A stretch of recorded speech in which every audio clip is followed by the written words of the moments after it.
A handful of demonstrators gathered outside the Supreme Court as the justices heard arguments about protest outside abortion clinics. They're looking at the constitutionality of a Massachusetts law that creates buffer zones outside the clinics.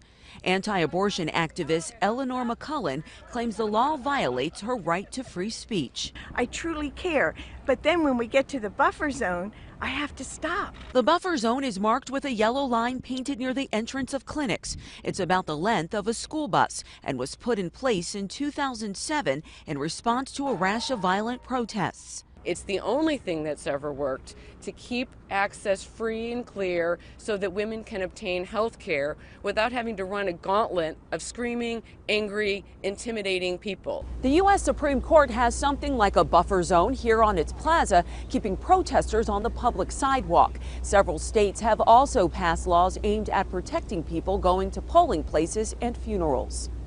In 2000, the High Court upheld a Colorado law creating a buffer zone around abortion clinics, but the makeup of the court has changed. The Massachusetts law applies to both anti-abortion as well as pro-abortion rights protesters. Danielle Nottingham, CBS News, the Supreme Court.